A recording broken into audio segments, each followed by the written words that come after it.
IVF చికిత్సలో 25% భారీ discount. Andro max advanced male infertility centre. ప్రేక్షకులు నమస్కారం. నేను doctor Ravishankar Irukulapati, senior endocrinologist, Apollo hospitals, Jubilee hills, Hyderabad. ఈ పర్టికులర్ ఎపిసోడ్లో నేను హైపర్ థైరాయిడిజం అంటే ఏంటి అనేటువంటి విషయం గురించి చర్చిస్తాను. హైపర్ థైరాయిడిజం అంటే ఏంటి? థైరాయిడ్ హార్మోన్ లెవెల్స్ మన బాడీలో కనుక ఎక్కువగా అయినట్లయితే మనం దాన్ని హైపర్ థైరాయిడిజం అని చెప్తూ ఉంటాం. మనందరి మెడలో థైరాయిడ్ గ్లాండ్ ఉంటుంది. ఆ థైరాయిడ్ గ్లాండ్ థైరాయిడ్ హార్మోన్స్ని ఉత్పత్తి చేస్తుంది, T4 T3ని. ఆ హార్మోన్స్ కనుక ఉండాల్సిందని కనుక ఎక్కువగా కనుక ఉత్పత్తి అయినట్లయితే, అంటే సెక్రెట్ అయినట్లయితే వచ్చేటువంటి సమస్య హైపర్ థైరాయిడిజం.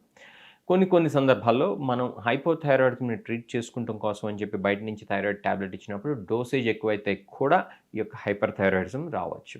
కాబట్టి సరైనటువంటి డోస్లో మాత్రమే, అది కూడా డాక్టర్లు చెప్పినటువంటి డోస్లో మాత్రమే మీరు హైపోథైరాయిడిజం ఉంటే థైరాయిడ్ ట్యాబ్లెట్ని వేసుకోవాలి.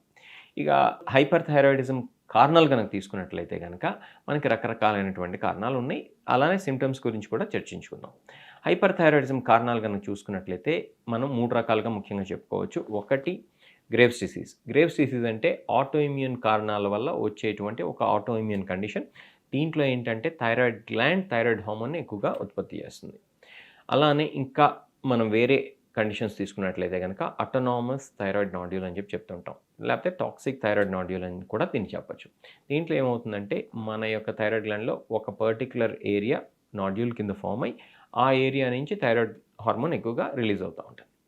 దీనివల్ల కూడా మనకి హైపర్ థైరాయిడిజం రావచ్చు. ఇంకా కానీ కారణాలు తీసుకుంటే టాక్సిక్ మల్టీనాడ్యులర్ గోయిటర్ అని చెప్తాం. అంటే లాట్ ఆఫ్ నాడ్యూల్స్ ఉంటాయి ఏది మన థైరాయిడ్ గ్లాండ్లో.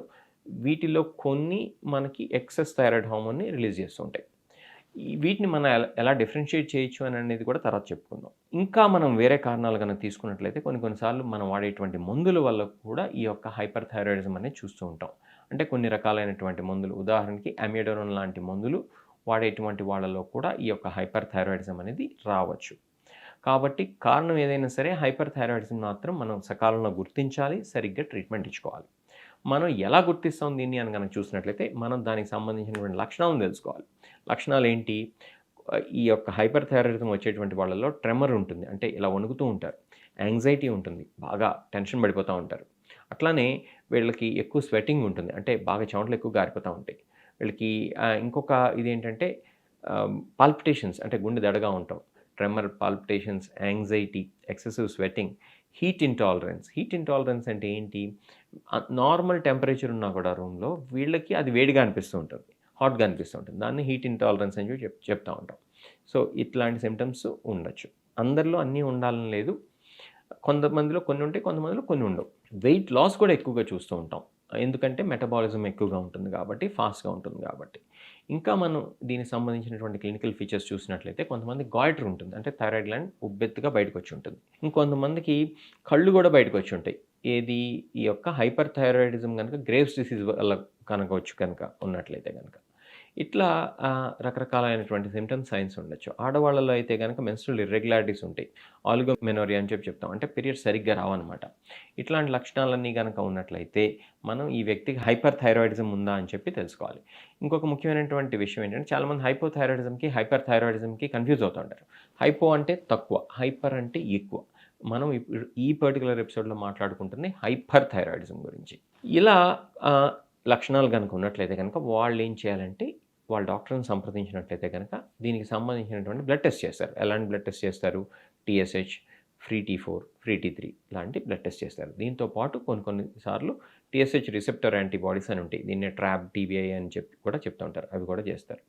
ఇంకొన్నిసార్లు ఏం చేస్తారంటే దీనికి సంబంధించి వాళ్ళ టెక్నీషియన్ థైరాయిడ్ స్కాన్ లాంటి స్కాన్స్ కూడా చేస్తారు. అవి కనుక చేసినట్లయితే మనకి ఈ వ్యక్తికి ఉన్నది థైరాయిడ్ హార్మోన్ ఎక్సెస్తో పాటు అది ఎందుకు వచ్చిందనేది తెలుస్తుంది. ఇది థైరాయిడ్ బ్లడ్ టెస్ట్ వల్ల ఏమో మనకి థైరాయిడ్ హార్మోన్ లెవెల్స్ ఎక్కువగా ఉన్నాయని తెలుస్తుంది.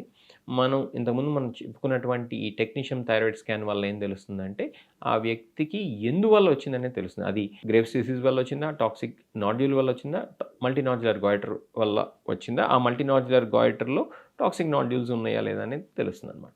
కాబట్టి ఇవి తెలుసుకోవాలి అని అంటే కనుక మనం టెక్నీషియన్ స్కాన్ లాంటిది చేయాలి. TSH రిసెప్టర్ యాంటీబాడీస్ వల్ల ఏం తెలుస్తుందంటే ఈ వ్యక్తికి గ్రేవ్స్ డిసీజ్ ఉందా లేదా అనేది తెలుస్తుంది. కాబట్టి ఈ టెస్ట్ అనేవి ఈ డిఫరెన్షియేషన్ కోసం ఉపయోగపడతాయి. ఇక ఈ డయాగ్నోజ్ అయిన తర్వాత ఏం చేయాలి అంటే దాన్ని ట్రీట్మెంట్ ఇచ్చుకోవాలి. ఆ ట్రీట్మెంట్ని మనం ఎలా ఇచ్చుకోవాలి, ఏం చేయాలనేది వేరే ఎపిసోడ్లో చెప్పుకుందాం.